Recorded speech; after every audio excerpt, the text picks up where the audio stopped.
ఈరోజు మనం meal మేకర్ని weight loss అవ్వడానికి ఎలా వినియోగించాలి, ఎట్లా తినాలి అనే దాని గురించి మనం తెలుసుకుందాం. నీళ్ళని ఇట్లా ఒక బౌల్లో తీసుకొని దాన్ని మసలపెట్టి అందులో మీల్ మేకర్ని మనకి ఎంత క్వాంటిటీ కావాలో అంత క్వాంటిటీ వేసి దాన్ని బాగా షింక్ చేయాలి. ఆ హాట్ వాటర్లో కొంచెం సేపు నానేలాగా చేయాలి. అట్లా అవేంటంటే పైకి తేలుతూ ఉంటాయి అన్నమాట. ఆ పైకి తేలిన వాటిని ఏదైనా స్పూన్తో అట్లా నొక్కి వాటిని అట్లా లోపల ఆ హాట్ వాటర్లో షింక్ అయ్యేలాగా చేసి వాటిని అట్లా తిరగేసిన తర్వాత కొంచెం సేపు అట్లా ఉంచి మనం ఒకటే గుర్తుపెట్టుకోవాలి, నోటికి రుచి కావాలి అనుకుంటే మాత్రం కన్ఫామ్గా అది మన హెల్త్కి ప్రమాదకరమే. ఎందుకంటే నోటికి రుచిగా ఉంది అంటే మాత్రం అందులో మనం చాలా వాడుతూ ఉంటాం. ఇప్పుడు ఇట్లా ఉన్న వాటిని తీసి మనం వేరే దాంట్లో చేరేసుకోవాలి. ఎందుకంటే ఆ వాటర్ చాలా హాట్గా ఉంటాయి కాబట్టి మనం వాటిని ఇందులో ఉన్న వాటర్ని పిండడానికి కుదరదన్నమాట. అందువల్ల అవన్నీ కూడా ఇంకో దానిలో చేరేసుకోవడం అన్నమాట. అట్లా చేరేసిన తర్వాత కొంచెం సేపటికి అవి ఆరాలి. మనం నోటికి రుచికరంగా ఉందంటే అందులో ఆయిల్ రకరకాలు వాడదాం. దానివల్ల ఏమైందంటే మనకు ప్రోటీను ఇవన్నీ అందేది ఒక ఎత్తు అయితే, మనం టేస్ట్ కోసం వాడిన ఆయిల్ కానీ ఇవన్నీ కానీ మనకి హెల్త్కి చాలా డేంజర్ అన్నమాట.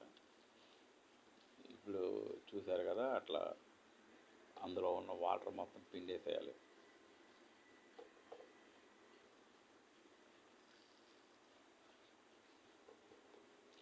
అయితే ఈ వాటర్ మొత్తం ఒక్కసారి పిండితే సరిపోదు, 2 or 3 టైమ్స్ అట్లా పిండితే మనం చేసుకోబోయే రెసిపీకి అది త్వరగా పని అవుద్ది అనమాట. మామూలు రెసిపీ అయితే కనుక అంత పిండి అవసరమే ఉండదు. ఇదేంటంటే మనం ఒక 2 లేదా 3 సార్లు ఉన్న వాటర్ మొత్తం పిండేసామనుకోండి, అప్పుడు మనం చేయబోయే రెసిపీకి అది చాలా ఈజీగా ఉంటుంది. లేదంటే ఏంటంటే ఈ వాటర్ వల్ల అది మనకి ఫ్రై అవ్వదు. అది ఇందులో మనకి మీల్ మేకర్లో దగ్గర 40 grams ఆఫ్ ప్రోటీన్ ఉంటుంది అన్నమాట. ఇప్పుడు ఒక కొంచెం సాల్ట్,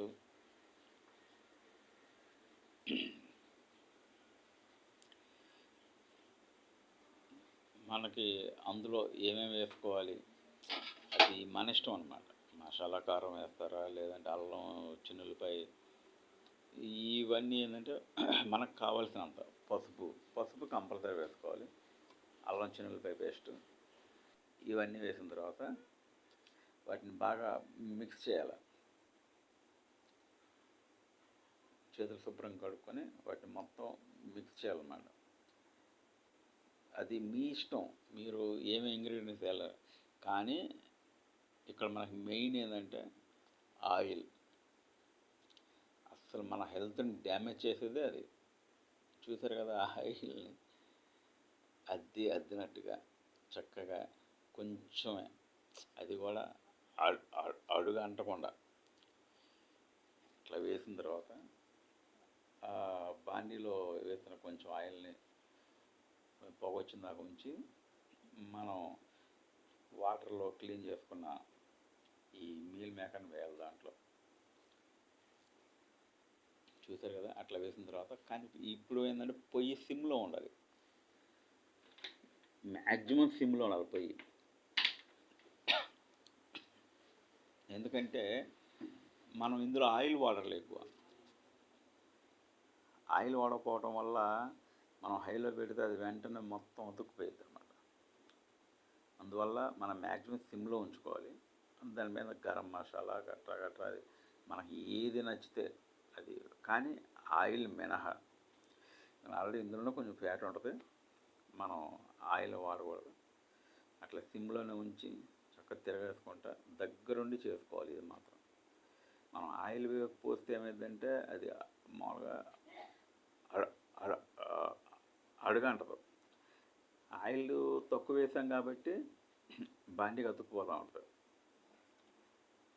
ఈ రెసిపీ ఏంటంటే మనం క్యాజువల్గా వండుకునే అంత టేస్ట్ ఏమి ఉండదు, కానీ హెల్త్కి చాలా పర్ఫెక్ట్. ఇప్పుడు కొంచెం కారం వేసుకున్నాం,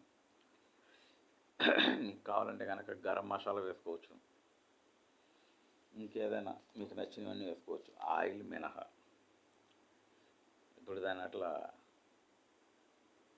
సిమ్లోనే ఉంచాలి, సిమ్లోనే ఉంచి తిప్పాలన్నమాట. పొరపాటు కూడా హైలో పెట్టకూడదు. హైలో పెట్టామంటే అది మొత్తం అతుక్కుపోయేది. ఇది చూసారా, బ్రౌన్ రైస్, అస్సలు పాలిష్ పట్టిన బియ్యం, అందులో నేను వండినప్పుడు మీల్ మేకరు. ఇది చాలా మంచి హెల్తీ ఫుడ్.